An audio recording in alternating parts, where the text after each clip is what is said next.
You can't do this to her. Is so? Allow him now. He's the daddy G. You say I can't do it to it. You want to teach them their work? No, I'm not complaining. Asumuri, go to no gano ball. You go to Daddy G. Oh, Wait, Daddy G. Wait. Wait, baby. Wait, Daddy G. Acho pola onye so biara no logi. Hey. Enu pola ya o. Jehovah. Obiara go sigi. Daddy G. Wait. Wait first. You and them who go wait? Wait first. Hey. They tell me say this is your condition. This is your childlessness. They say na your mama na him cause. Yes. As I dare inside of me, as I dey pray, as I dey talk, as I dey minister, as I dey lay hand, as I dey lay body, they come tell me say this is your condition. Say na your mama na him carry one big key. Unlock your private part to take power.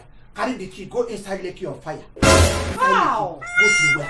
Wait, Daddy G. My own mother. Your own mother. They talk say she swell. I say after they do it, she come there. Come picking, let me see. This let's girl. I tell you she's not married that if mine. You go marry her. Come picking, let so your mama come position her mouth. They talk her like slave queen. Come talk and finish. Come carry the thing. They say you put them for Calabar. That's Calabar. Tigesh. Oh, what you in a Calabar? My biological mother. Say that woman is from what I told you now, she's a witch. She's a demon. In fact, she's not worth to live. She's better if you catch that woman now. You put hand for her neck or to temper. Give me your teawa.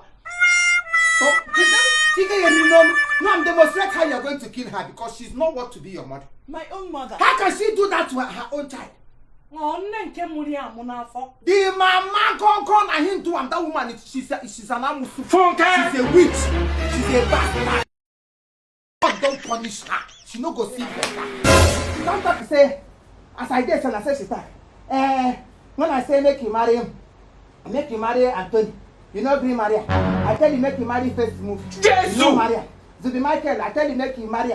Even that time where he slap you, you for take style and enter him. Yeah, make him marry you. You know agree. He said make you marry water anger. Make you give na bu dem mini little walk anger. No. Asugu la canary sigis no you can't jawe gusoro are hogo. It's to that in aziko me. Jesus. You can add hogo. Get gaga biga kanashi. Gaga lolo biam.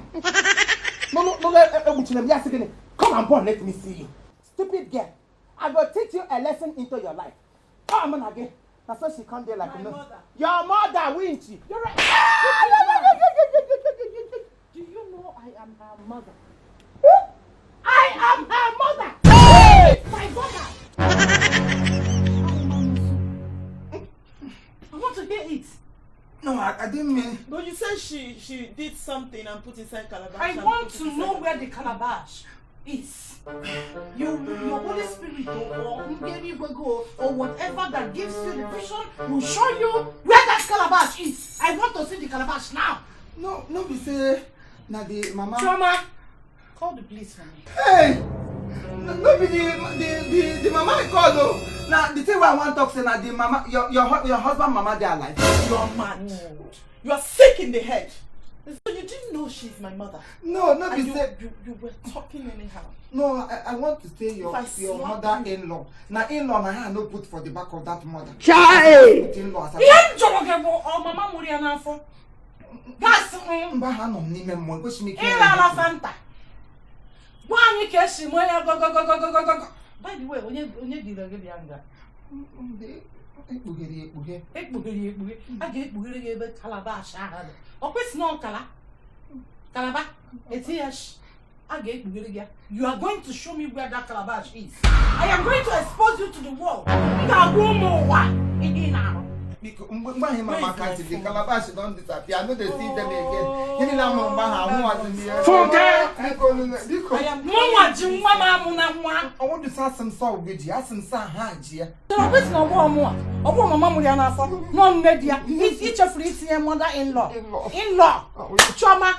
Boy, your mother-in-law. What is boy, your mother-in-law said I'm making a walk with your brother. Him, what the mother-in-law? What the mother? G.O. Oh, talk on the Shina. They may be bending mad. Just imagine. What the mother-in-law come to me? Oh, mother of the witches. Yeah, the mommy water mothers. The mommy water mothers. Give my body a papi water. We're born with that the G.O. We're gonna garden and maybe she bend the mother. Open the man ever getting illegal on my man. You go try and you read to ya. You see, I'm not in the league was again. And back and daily when. Oh, maybe anybody. Do you know where everybody was? If we never know what. Can you imagine? Did when did it? It's him then when the pastor would again. Oh, no, I'm not forget. Come up, one, get about tata. My friend says so many. Your friend said, this one said, Informer said, Uloma said, Neha. In my mother, no one. That's a fun time, you say. Go. Mama to Chineke with more sad wine and then Calvary. Can I go in Waporia? Did the Bible not turn upside down? Oh, how? Oh, which one, young one? Young one. Did you go try and read to a son of what your young one? What? Ganyan one. I'm ready. Chuma dinner for my dinner. Oh, I'm ready. Oh, yo. Give a kid only one.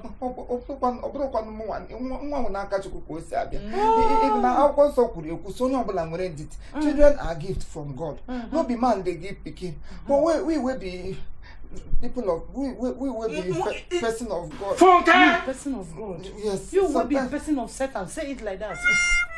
Yes. You will be person of Satan.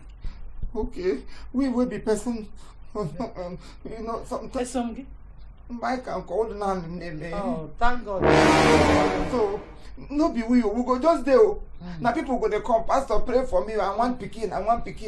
Oh, hey, oh, if husband and wife meet, they go get pregnant through the power of God. But if they can't disturb like this, I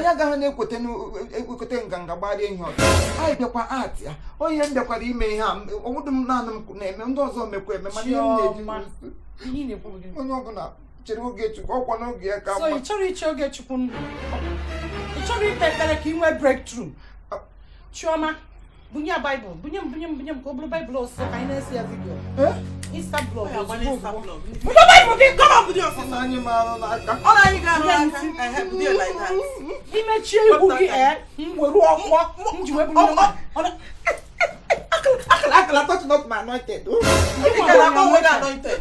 be your sister? Oh, yeah. Because Ballum on the Daily Stars. Ballum on the National Newspaper. I want this thing. Ballum on this tabloid. I'm going to put that the G.O. No, let me even video him. Oh, yeah. Stop talking. Pastor, come on. Oh, yeah, Buma, heaven. Abracadabra. Come on. Bra. Chai! What can you do?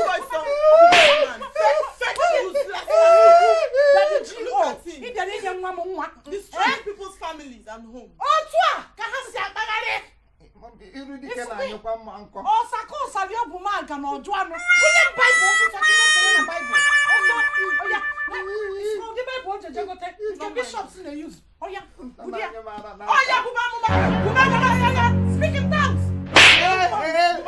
Speak in tongues. Speak in tongues. Oh yeah, that's speaking in tongues.